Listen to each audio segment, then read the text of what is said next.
September the 1st, 1939, German troops thrust deep into Poland to win a swift and absolute victory. Barely 20 years earlier, their forefathers had also been on the march, but back at their homeland as a defeated army. In November 1918, after 4 years of World War I, Germany's Emperor, Kaiser Wilhelm II, had been forced to abdicate. His armies were being ground down by a remorseless offensive by British, French, and US troops. His people faced starvation. But already, a dangerous myth was taking hold. The German generals and troops claimed that they hadn't been defeated in battle, but betrayed by their own cowardly politicians. Even so, at 11 o'clock in the morning on November the 11th, 1918, the 11th hour of the 11th day of the 11th month, World War I came to an end. The following month, President Woodrow Wilson of the United States arrived in Europe, promising to create a new world order. He persuaded the world's leaders to sign up to a new League of Nations.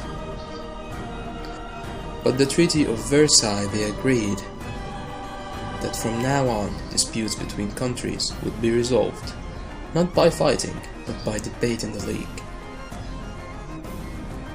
The peoples of Europe were set free. Germany's ally, the Austro-Hungarian Empire, was dismembered. Out of it, new nations were created: Austria, Poland, Hungary, Czechoslovakia, Yugoslavia, Latvia, Lithuania, and Estonia. Germany itself was greatly reduced in size. But this process contained a time bomb. Not everyone celebrated the birth of countries like Czechoslovakia. Several of them contained substantial German minorities. One day, the desire to reunite the German peoples would come to haunt you. The war-torn German people also had one final indignity inflicted on. They were forced to pay a massive £6.6 billion in reparations to France and Britain, something they could ill afford. And when he returned to America, Wilson's new world order immediately fell apart. The US Congress decided it couldn't risk being sucked into another war in Europe. It refused to join his league, and the US withdrew into isolationism. Germany was now a very different nation. It was still Europe's biggest country, but its militaristic monarchy had gone. It had become a democracy, but its government, the so-called Weimar Republic, was soon struck by a series of hammermats. Street battles erupted between extreme right-wing nationalists and communists trying to start a revolution. Then, in 1923, the country was devastated, which reached hundreds of percent a month. Ordinary people's savings were wiped out. This was a fertile ground for a new breed of rabble-rousing right-wing politicians. Among them, Adolf Hitler. Hitler had been born in Austria. He had fought bravely as a soldier in World War I and been awarded the Iron Cross.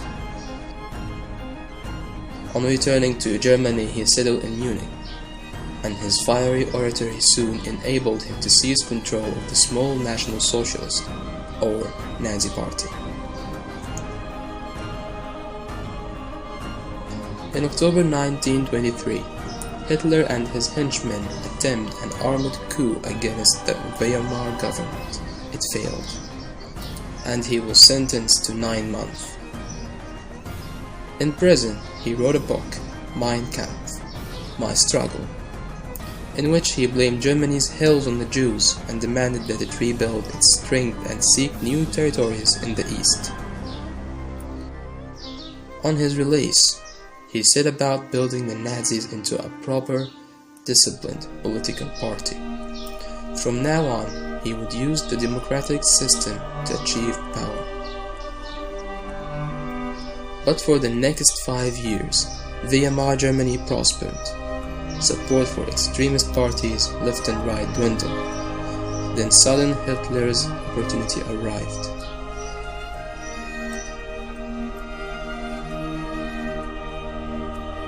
In October 1929, the US stock market crashed. Billions of dollars were lost, and economic depression swept across the world. Unemployment in Germany soared to over 6 million. Only extremist politicians seemed to offer a solution.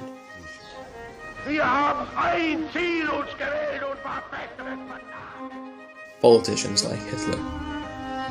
In 1931, his Nazis were a true mass movement, and they had their own brown-shirted thugs. The SA stormtroops numbered almost 3 million. In the 1932 elections, the Nazis became the largest in Germany's parliament, the Reichstag. But Hitler refused to join a coalition, leaving parliament paralyzed. To break their impasse, President Hindenburg made him a chancellor in January in 1933, head of the government. Within a month, the Reichstag burned down. Hitler accused the communists and demanded emergency powers. He then used them to ban all other political parties. In August 1934, President Hindenburg died. Hitler declared himself president. He was now absolutely the Führer of Germany.